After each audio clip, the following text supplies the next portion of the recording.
Hey folks, Chrysanthi here, Director of the St. Iachimos Retreat Center. Thanks for popping in to watch this fun Friday video with us. If you remember a couple months ago for one of our videos, we harvested and foraged for spring flowers so that we could decorate the icon for our feast day. In the Orthodox Church, the Panagyia's feast day is celebrated on August 15th, and August 1st through August 15th is a fasting period preparing us for that feast.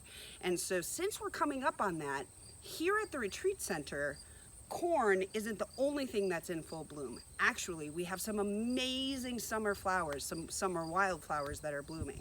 So what I thought we could do today is do a little bit more foraging all around our property, pick some awesome flowers, head out into the woods actually, get the icon of the Panagia, decorate it, hang it up, and then celebrate that feast together. So let's get forward. Right behind the barn. So this is kind of where the animals all roam and wander. And there's some really cool wildflowers in here. The first thing we're going to take is this flower here, which is called chicory. As you see, it has that really nice kind of blue purplish color. And in the Orthodox Church, blue is the color of the Panagia, the Mother of God. So that's going to be awesome on the very outside of our icon to give us a nice popping color and some good decoration. So we're going to take chicory. An interesting fact about chicory, see how there's only one flower, even though there's many pods on this stem, there's only one flower blooming. It blooms one flower at a time like that, and the petals only last one day. And so after a day, this one goes away, and then the next one opens up, and then that one dies, and then the next one opens up, and so down the pods on the stem. So we're going to take chicory. The second thing we're going to take is this flower here. This is called Queen Anne's lace, and you see, because it's nice and broad, after we put our green layer down, we're going to fill in some of the green layer with this white color. And funny thing about chicory and Queen Anne's lace is that both of them can be used as a substitute for coffee. Because of their root system and the way their roots are, you can take them out, boil them, and so if you're ever missing a cup of joe, just go outside, find some chicory, find some Queen Anne's lace, and there you go, a nice hot fresh cup of joe. So I'm going to go ahead and spend some time out here foraging, and maybe some of the animals will come out and help me pick some of the stuff we need, and then we'll head on to the next spot. So when you decorate an icon, the very bottom layer, you do some sort of leafy green around it. When we decorated the icon in the spring, we had an issue with that because a lot of the green hadn't popped up yet. And so if you remember, we used moss as our bottom layer. We were able to pick moss up off the ground in big mats. Now, as you can see, we don't really have an issue, but one thing that I love in particular is cedar.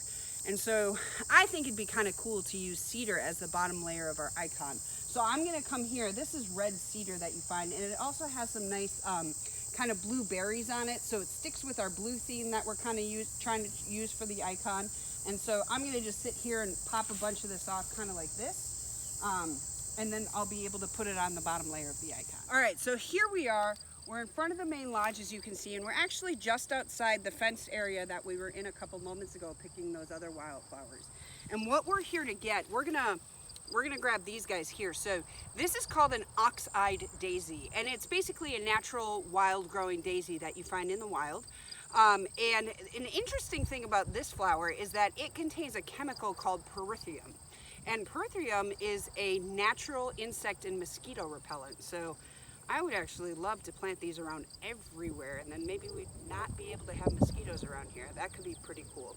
The second thing we're going to grab while we're here is going to be, I'm just going to cut it and show you because I just found a giant clump of it here next to these ox-eyed daisies. This is just a natural wild growing clover. The funny thing about this is a favorite snack of the horses. And so they're probably super bummed that just outside the fenced area that they can't just get to is this awesome clump of these clovers that they would love to snack on. So I'll go ahead and grab these two things, then we'll move on to the next spot. Okay, so here we are. We're actually on one of the secret trails around the retreat center.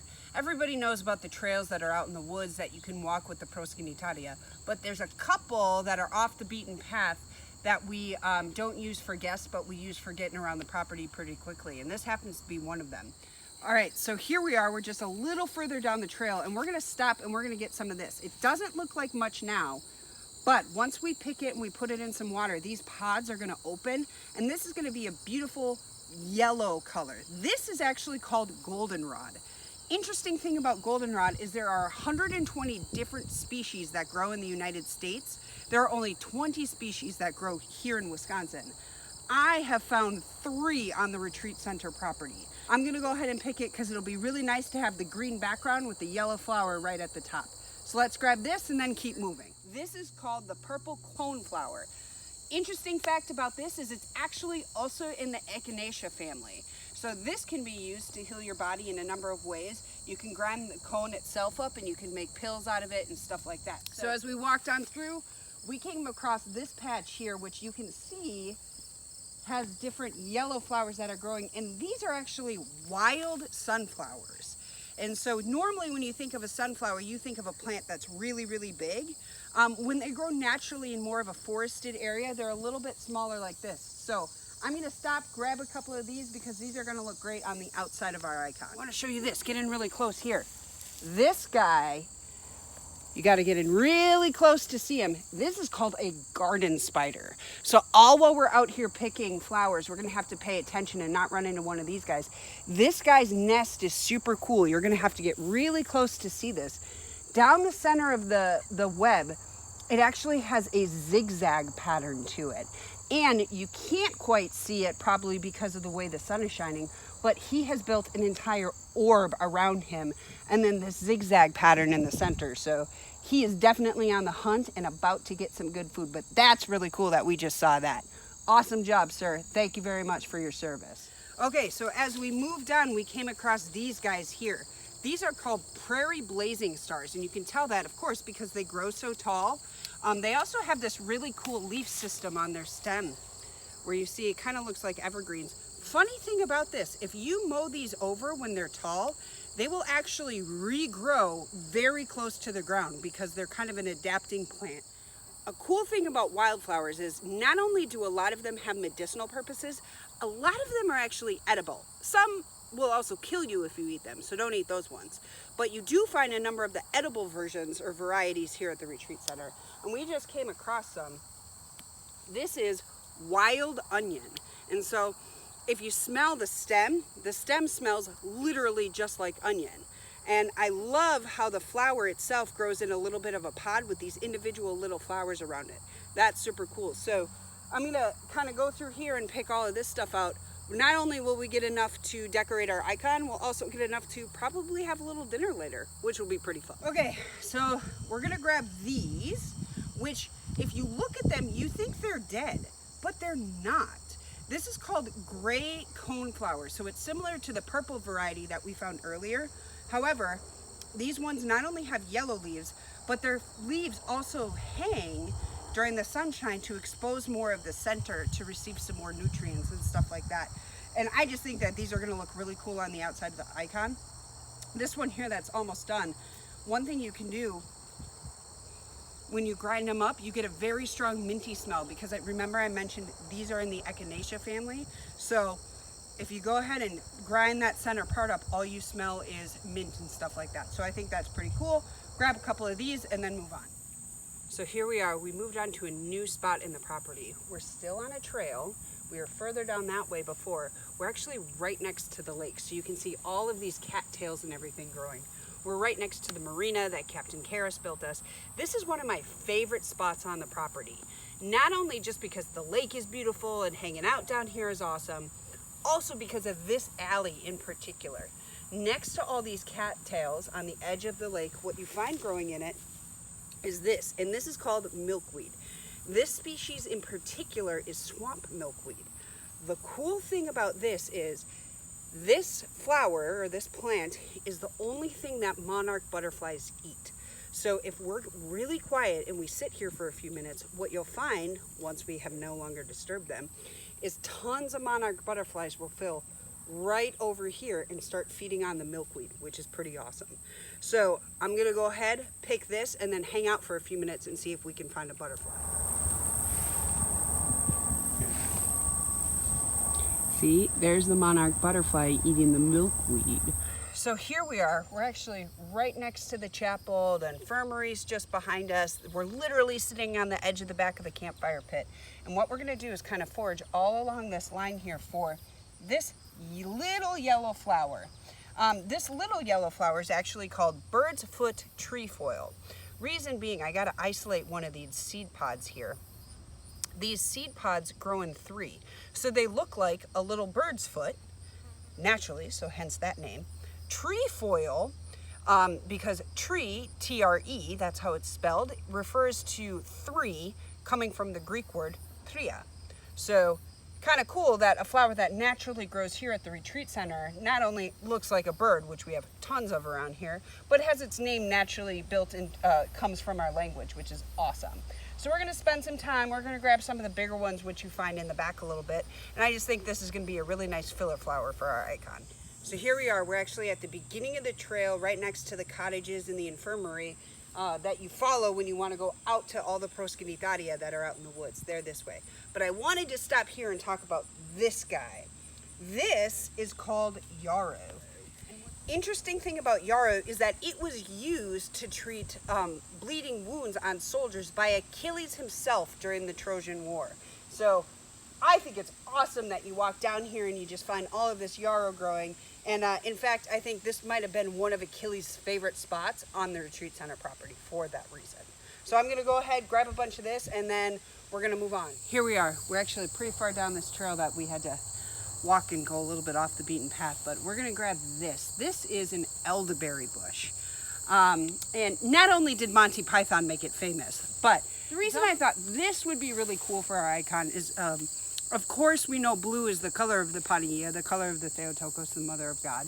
But when you look at an icon of her, her robes are not only, there's a blue underlayer, but there's also an outer burgundy layer. So I thought it'd be pretty cool, since these are in season, they're nice and dark right now, and they're this great burgundy red color, that we could take these and we could use them as a filler on our icon as well. And so I'm just gonna grab a couple of these and then we'll head up and actually do some decorating. All right, folks, so here we are. We're inside the infirmary. We actually went and took the icon itself off the Proskynetheria and put a foam frame around it to start decorating. What we're doing here is the first and the second layers. So on our first layer, which is the greenery that kind of covers the bottom, we have elderberry leaves that when we picked the elderberries, which are over here off the tree, grab some of the leaves too, and then that red cedar that we found that was really nice out there, and it kind of really covers the frame, which is awesome. Now the layer that we're working on doing is the filler flower, or the bottom layer flower, which is going to be the Queen Anne's lace as well as the yarrow that we picked. So go ahead and do that. I also think that what I'm going to do is take some of the wild prairie grass, wild prairie onion that we found, and start to kind of put it in here to really pop some of the color, as well as the purple cone flowers that we found, and just kind of start matching things and getting together and filling in the icon all the way around. So I'll keep working and then we'll check back in with you soon. Okay, here we are with the second layer of our icon complete. So for the bottom layer, the filler flowers, we used the milkweed that we picked along with the blazing star that we found, which is also, its genus name is called Liatris.